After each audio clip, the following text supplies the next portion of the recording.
maintenant avec Luc Meunier. Luc Meunier, vous êtes professeur de finance à l'ESCA. Qu'est-ce que vous attendez de ces rencontres de la finance verte? Eh bien, écoutez, c'est pour avoir une vision des entreprises sur la finance verte. Moi, je m'intéresse dans le cadre de mes recherches particulièrement aux investisseurs particuliers, en fait. Donc, c'est pour avoir une vision un peu différente, complémentaire, celle des entreprises. Et justement, comment est-ce qu'on peut inciter les particuliers à investir davantage dans la finance verte? C'est vrai que les fonds d'investissement, donc les professionnels, se sont vraiment emparés de la finance verte, de l'investissement socialement responsable. Et à l'inverse, les particuliers, qui, on aurait pu le penser, seraient les premiers à s'en emparer, sont finalement un peu en retard, pour diverses raisons. Donc il y a un manque de connaissances déjà qui est assez clair. Il y a une certaine réticence parce que c'est quelque chose qui paraît nouveau en fait. Également l'investissement par défaut en fait reste un investissement conventionnel, donc un investissement pas nécessairement socialement responsable.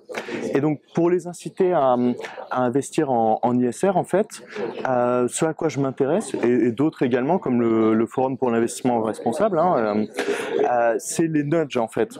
Donc par exemple rendre par défaut, faire que le choix par défaut soit un investissement socialement responsable, comme par exemple ABN AMRO, donc une assez grosse banque quand même, qui a fait que le choix par défaut soit un investissement socialement responsable, un fonds socialement responsable.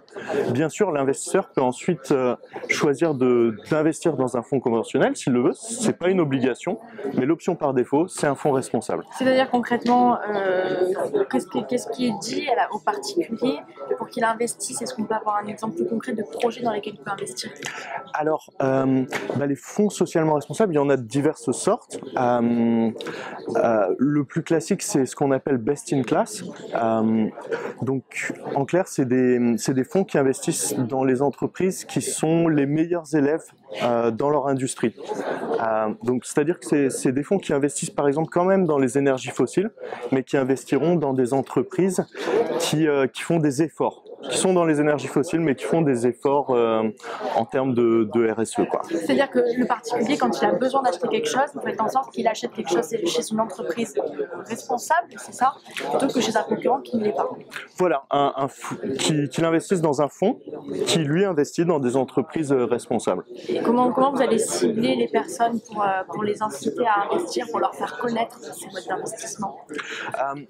La façon la plus simple, ça serait de passer par le gestionnaire de patrimoine, en fait, qui propose donc finalement l'investissement aux particuliers en général, donc gestionnaire de patrimoine ou conseiller client. Mais tout le monde n'a pas, un gestionnaire de patrimoine. Oui, tout à fait. Mais la plupart du temps, l'investissement se passe quand même via une banque, donc via le conseiller de clientèle.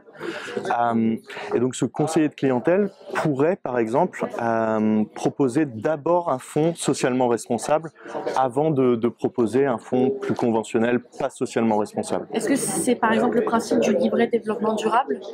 Oui, on pourrait classer le livret de développement durable comme un investissement responsable, effectivement, ouais. Oui. Comment ça fonctionne ce livret concrètement? Vous pouvez nous expliquer rapidement? En fait, les particuliers donc investissent de l'argent dans ce livret de développement durable qui sert ensuite à financer des investissements dans l'immobilier durable en fait.